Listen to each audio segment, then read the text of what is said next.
On se met à l'aise. Vous êtes bien confortable, c'est bon? Bonjour à tous. Quel privilège de pouvoir partager et d'étudier sa parole et de pouvoir aussi de pouvoir la communiquer comme ce matin. Le message s'intitule La sagesse préserve notre cœur. Commençons par être tous clairs sur la signification du mot sagesse. Le petit Larousse nous donne la définition suivante. Qualité de quelqu'un qui fait preuve d'un jugement droit, sûr, averti dans ses décisions et ses actions. C'est une bonne définition. On demande souvent aux enfants d'être sages comme une image. Mais cette signification, que vaut-elle aujourd'hui? Au XVIe siècle, cette expression caractérisait un enfant idéal, qui ne bougeait pas, restait bien en place, qui écoutait bien tout ce qu'on lui dit. En somme, qu'on n'aurait rien à lui reprocher. Avec du recul, il semble qu'on en demande parfois beaucoup aux enfants. Alors que nous-mêmes, nous ne sommes pas toujours en mesure d'accomplir tout ce qu'on leur demande. Est-ce que nous sommes sages comme une image, nous aussi? Donnons-nous l'exemple. Même s'il ne s'agit pas de la représentation de la sagesse, il est intéressant de faire le lien avec ce qu'on entend ici. L'homme ne naît pas sage, il le devient. Alors, première question, histoire de créer un petit malaise, sommes-nous toujours sages dans nos décisions? Pourquoi vous rigolez? J'entends par là, faisons-nous toujours ce qui est juste et droit? Agissons-nous toujours selon les commandements de Dieu? Il est facile de rouler à 90 au lieu de 80. Bon, ça vaut mieux 85. Nous sommes pressés, n'est-ce pas? Et je vois bien des sourires. La parole de Dieu nous dit dans Jacques 1, verset 5, « Si quelqu'un manque de sagesse, qu'il la demande à Dieu, et il la lui donnera, car Dieu donne à tous généreusement et avec bienveillance. » Et il continue en disant qu'il faut la demander avec foi et sans douter. Amen. En vrai, avec ce passage biblique, comme vous l'avez dit, vous avez dit tous Amen, je peux m'arrêter là. Bon dimanche, je pense que vous avez compris. Mais je pense qu'on peut aller un peu plus loin sur le sujet. Pourquoi utiliser la sagesse dans nos choix et nos décisions? Tout simplement car c'est une alliée précieuse. Partons d'un principe simple. On voit que la sagesse nous aide à prendre des décisions, communiquer, agir et même réfléchir. La sagesse nous permet d'être et d'agir avec paix, amour, fraternité et empathie. Faisons ici le lien avec le fait d'être remplis de l'Esprit de Dieu. Nous continuons notre grande et merveilleuse aventure au travers des grandes histoires de la Bible. Qui de mieux pour nous faire réfléchir au sujet de la sagesse dans la Bible?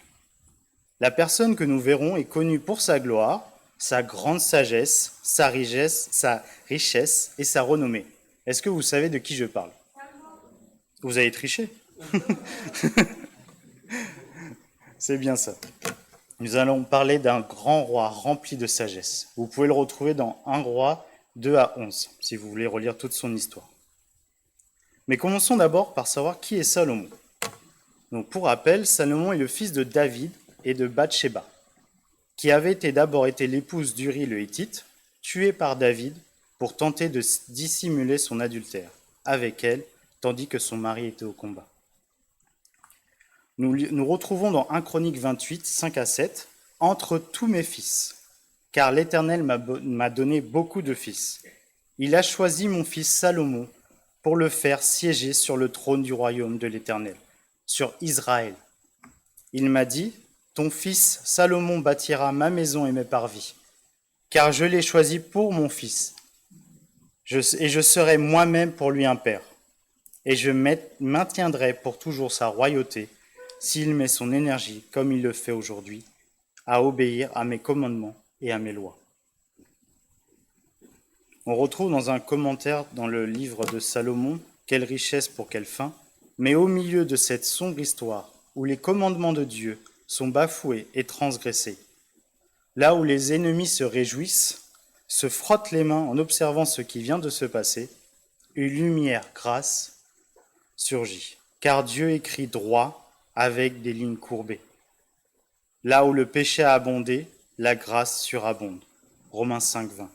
D'un gâchis, il fait jaillir une œuvre nouvelle, construire à partir de la grâce et de sa puissance.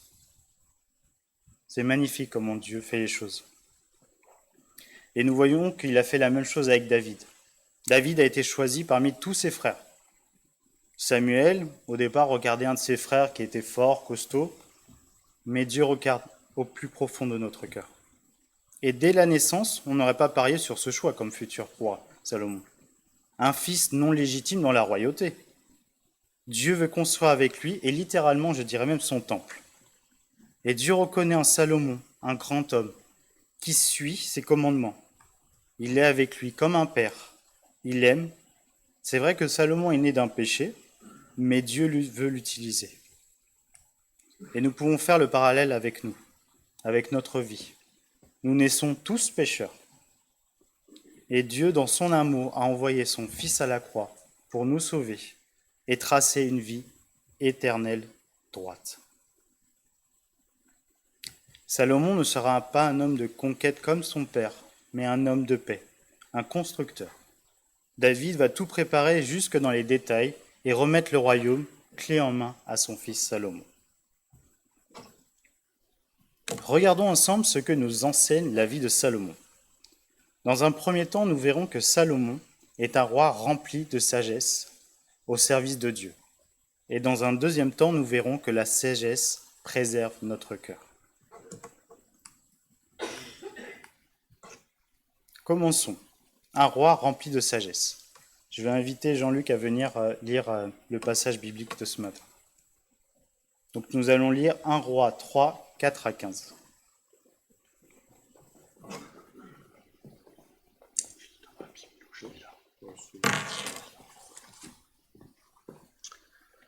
Un jour, le roi se rendit à Gabaon, où se trouvait alors le haut lieu le plus important pour offrir un sacrifice. Il fit immoler 1000 holocaustes sur cet autel.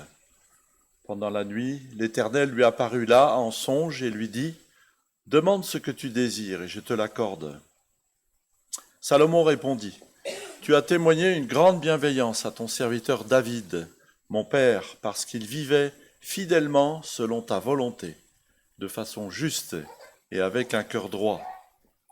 Tu lui as conservé cette grande bienveillance et tu lui as accordé un fils qui siège aujourd'hui sur son trône. Maintenant, Éternel, mon Dieu, c'est toi qui m'as fait régner, moi ton serviteur, à la place de mon père David, alors que je ne suis encore qu'un tout jeune homme et que je ne sais pas gouverner. Voilà ton serviteur au milieu de ton peuple que tu as toi-même choisi, un peuple nombreux qui ne peut être dénombré ni compté, tant il est nombreux. Veuille donc donner à ton serviteur l'intelligence nécessaire pour administrer la justice pour ton peuple, afin qu'il sache discerner entre le bien et le mal. Sans cela, qui pourrait administrer la justice pour ton peuple, qui est si nombreux ? Cette demande de Salomon plut au Seigneur. Alors Dieu lui dit : « Puisque c'est là ce que tu demandes et que tu ne demandes pour toi ni longue vie, ni richesse, ni la mort de tes ennemis, mais l'intelligence nécessaire pour exercer la justice avec droiture, eh bien je vais réaliser ton souhait. Je te donnerai de la sagesse et de l'intelligence comme à personne dans le passé ni dans l'avenir. De plus, je t'accorde ce que tu n'as pas demandé, la richesse et la gloire, de sorte que, pendant toute ta vie, aucun roi ne t'égalera. Enfin, si tu marches dans les chemins que je t'ai prescrits, si tu observes fidèlement à mes lois et mes commandements, comme ton père David, je t'accorderai aussi une longue vie. » Salomon s'éveilla avec ce rêve présent à l'esprit, et il revint à Jérusalem. Là, il alla se présenter devant le coffre de l'alliance de l'Éternel. Il offrit des holocaustes, présenta des sacrifices de communion et donna un festin auquel il invita tous ses hauts fonctionnaires. Merci.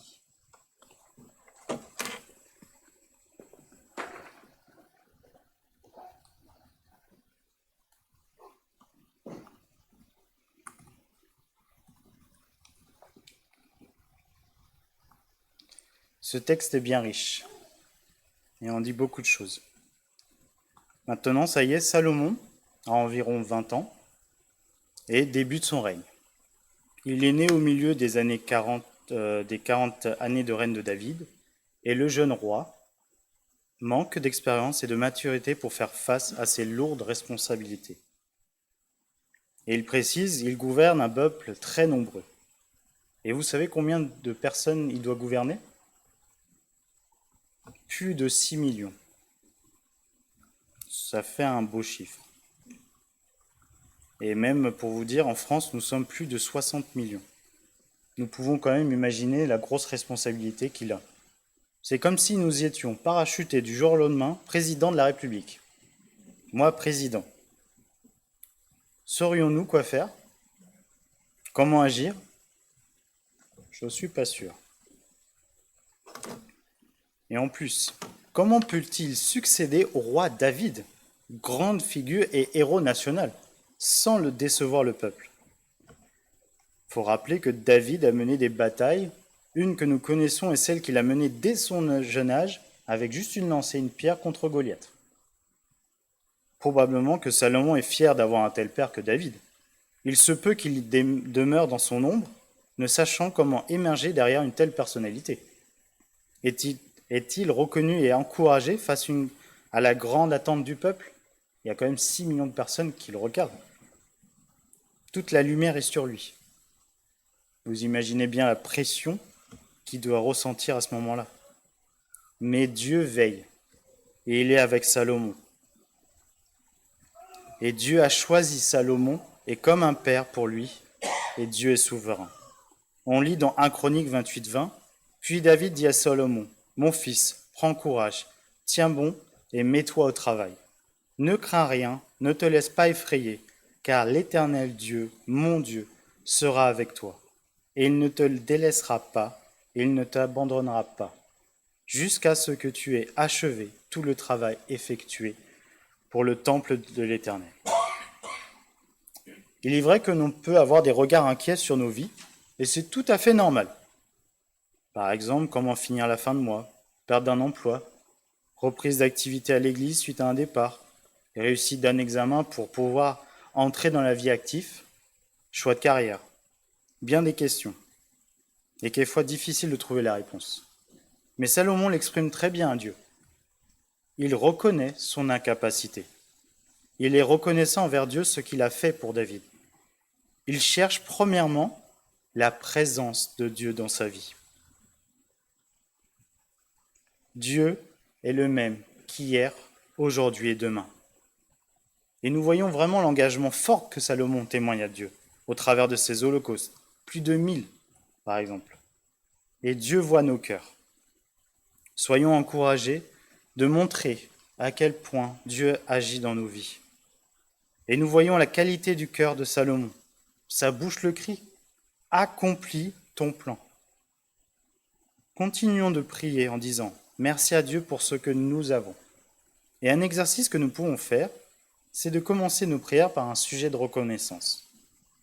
Merci Seigneur pour. Et si vous disiez chacun un mot là tout de suite, qu'est-ce que ça pourrait être?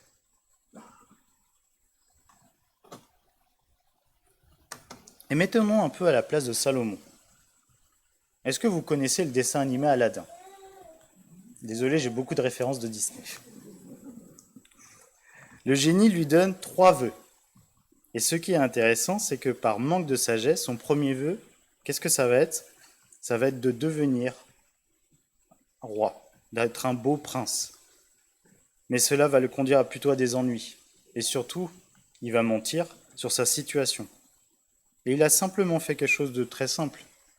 Il a écouté les désirs de son cœur pour pouvoir s'élever et ne plus être voleur. Et vous, qu'auriez-vous souhaité? Soyons honnêtes, on a des tas de besoins. On aurait pu choisir la facilité, mais ce n'est pas, je vous dis aussi quelque chose, ce n'est pas un crime. Mais c'est vrai que ce matin, avec l'exemple de Salomon, Salomon décide d'agir autrement. Il veut d'une manière qui plaise à Dieu. Au contraire, il veut aider son peuple, son prochain avec justice. Qu'est-ce qu'il demande? Il demande la sagesse de discerner le bien et le mal. Il a le cœur sur la main. Et cela plaît au Seigneur, parce qu'elle ne se limite pas à lui-même, mais à tout Israël, à 6 millions de personnes, étant centré sur les besoins du royaume et non sur les siens. C'est cela le cœur du serviteur et du berger. Salomon souhaite un cœur attentif pour gouverner le peuple. Et demandons aussi cette sagesse afin d'honorer Dieu et son prochain et pour nous aider dans nos choix. Dimanche dernier, Evelyne a prêché sur David en parlant de notre vie chrétienne.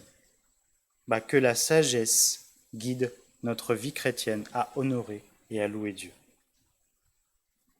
Pour information, la sagesse ne substituera ni la prière, ni la lecture et l'étude de la parole de Dieu.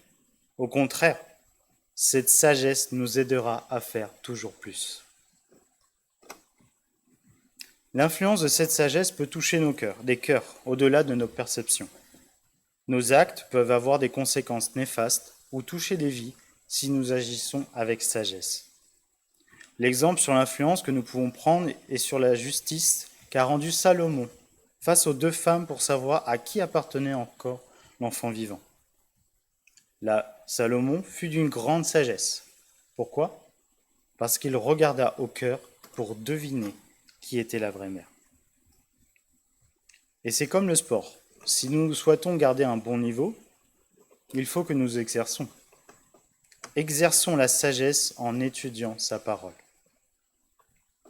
Y a-t-il un domaine dans notre vie dans lequel nous avons besoin de conseils de sagesse? Pour vous aider, il y a un livre complet et il y a certainement un proverbe qui en parle et qui pourra vous aider. Prenons le temps de savourer le livre des proverbes. Et dans les proverbes, la sagesse de Dieu aborde chaque aspect de notre vie, que ce soit le travail, le mariage, les amitiés, l'argent, l'honnêteté, l'intégrité, l'attitude. Je pense qu'il y a à boire et à manger là. De plus, elle souligne que quiconque refuse de se laisser guider par ses principes agit en insensé. Ce serait dommage. Ceci est une parfaite transition pour la deuxième partie. La sagesse préserve notre cœur. Nous allons voir maintenant ensemble la chute de Salomon. Et malheureusement, sa sagesse ne l'a pas préservé. Je vais vous lire 1 Roi 11, 1 à 6. Le roi Salomon aima beaucoup de femmes étrangères, outre la fille du Pharaon, des Moabites, des Ammonites, des Édomites, des Sédoniennes, des Hittites. Elle venait de ces peuples étrangers, au sujet desquels l'Éternel avait dit aux Israélites, « Vous ne vous unirez pas à eux, et ils ne s'uniront pas à vous. Sinon, ils détourneront votre cœur, et vous entraînerez à adorer leur Dieu. » Or, c'est précisément à des femmes et ces peuples-là que Salomon s'attacha, entraîné par l'amour. Il eut 700 épouses de rang princier et 300 épouses de second rang, et toutes ces femmes détournèrent son cœur. En effet, lorsque Salomon fut devenu vieux, ces femmes détournèrent son cœur vers des dieux étrangers, de sorte que son cœur n'appartient plus sans réserve à l'Éternel, son Dieu, à la différence de son père David. Il pratiqua le culte d'Astarté, la déesse des Sidoniens, et celui de Micom, l'idole abominable des Ammonites. Il fit ce que l'Éternel considère comme mal, car il n'obéit pas pleinement à l'Éternel comme l'avait fait son père, David. Il faut rappeler que Dieu apparut 2 fois à Salomon, mais Salomon ne garda pas son cœur pur. Le talon d'Achille de Salomon fut les femmes, ce qui en a la corruption de son cœur. Salomon perd tout, et la sanction et la séparation du royaume. Qu'est-ce qui peut me faire perdre le sens de ma vie? Par exemple, lorsque la vie se vit uniquement sous le soleil et que Dieu n'est plus au centre. Lorsque la vie tourne autour de soi en priorité. Et on peut lire dans le livre des Ecclésiastes, surprend, par le nombre de fois que figurent les mots « je » et « moi », près de 130 fois. Et cela serait-il la preuve d'un ego surdimensionné? Lorsqu'on vit dans une désobéissance, au bout d'un certain temps, on se retrouve dans une zone où on ne sait pas plus distinguer entre le juste et le faux. Suite à des mauvais choix, on vient à manquer de discernement. Bref, on ne voit plus clair. Et nous avons lu dans 1 Roi 11,4 où il est dit « Son cœur ne fut plus du tout entier à l'Éternel, son Dieu ». Les mauvais choix de Salomon l'entraînent sur un mauvais chemin. Salomon n'a manifestement pas observé les commandements. Et la sagesse n'est pas acquise. La sagesse a été demandée à Dieu, mais Salomon ne l'a pas pratiquée quotidiennement avec force et conviction. Il nous faut pratiquer la crainte de Dieu. Et savez-vous comment nous pouvons faire grandir notre sagesse ? La sagesse tire sa source de la parole de Dieu. Appliquons la parole de Dieu pour ne pas s'en détourner. C'est un entraînement quotidien et aussi très difficile à tenir, j'en suis conscient. Et nous avons le droit d'être fatigués, épuisés, accablés, mais soyons encouragés par la parole de Dieu. Dieu est avec nous et il ne nous abandonnera pas. Le talon d'Achille que nous avons dans notre vie peut nous sembler insurmontable, mais puisons notre source, notre force en l'Éternel. Il peut y avoir des moments incompréhensibles et des moments aussi même inoubliables, sans qu'on ait spécialement toujours une réponse à pourquoi je vis cela. Durant notre voyage sur Terre, nous vivons des moments forts, joyeux, douloureux, mystérieux, parfois même déconcertants. Mais afin d'illustrer l'exemple de notre vie, j'aimerais vous proposer de penser à l'image suivante. Prenons la fumée qui nous entoure. Nous sommes dans le brouillard. Elle est bien réelle, nous la voyons, nous la sentons. Nous pouvons voir qu'elle prend des directions différentes et qu'elle est impossible à attraper.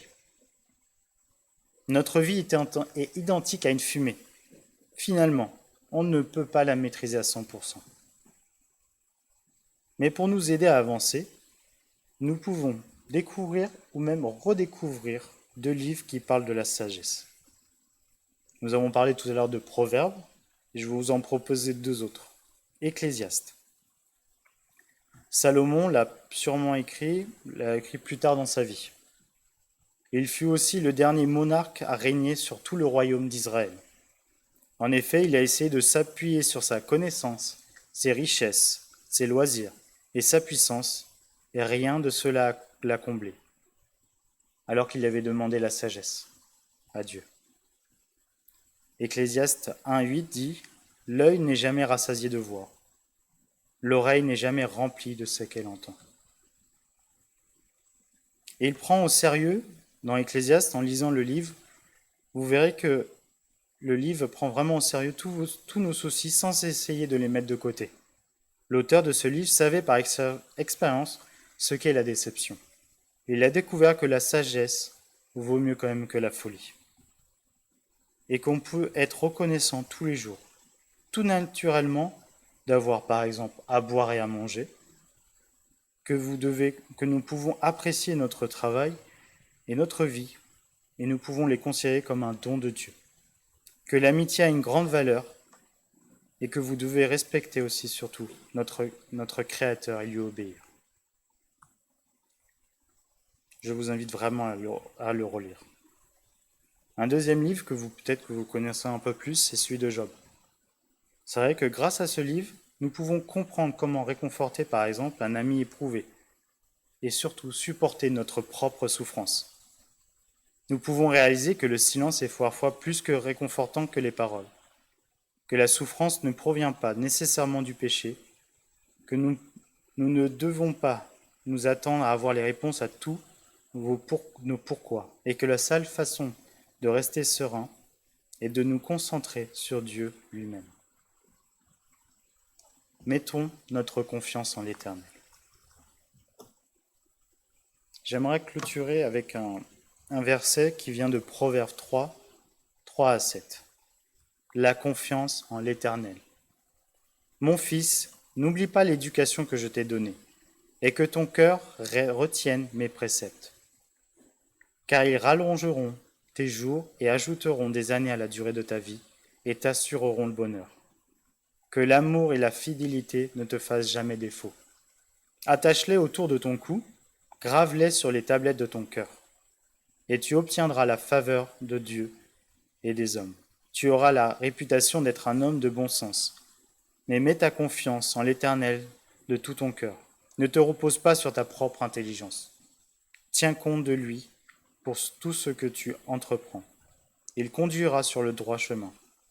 Et ne te prends pas pour un sage, crains l'Éternel et détourne-toi du mal. Le chemin que nous traversons peut sembler à première vue non praticable et le bonheur difficile d'accès.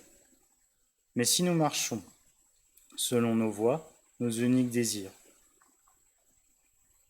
nous pouvons être découragés si nous regardons avec nos propres yeux, car nous sommes limités. Mais Dieu attend de nous que nous lui demandions quelque chose qui lui sont agréables, qui tende à nous rapprocher de lui selon son cœur. Et ce matin, j'aimerais vraiment vous inviter en vous posant la dernière question. La Bible nous dit « Demandez et vous recevrez ». Alors, qu'êtes-vous prêt à demander aujourd'hui pour la gloire de Dieu? Amen. Je vais prier. Merci Seigneur, merci pour ce culte, merci pour les paroles que tu nous transmets à travers de ta parole, mon Dieu. Je te remets chacun d'entre nous ce matin. Tu vois à quel point nous sommes tout petits envers toi. Mais je sais que tu es un Dieu d'amour, un Dieu merveilleux. Tu nous as sauvés. Et tous les jours de notre vie, tu nous accompagnes. Et c'est vrai que nous devons prendre cette décision aussi de vouloir que tu sois notre Dieu, notre Sauveur, notre Seigneur. Mais aussi que tu nous aides aussi à marcher selon ton plan et que tu nous accompagnes. Et nous te demandons ce matin la sagesse dans tout ce que nous faisons, dans nos choix, nos décisions, nos paroles, de tout ce que nous entreprenons. Que tu puisses nous accompagner chacun d'entre nous. Au nom de Jésus. Amen.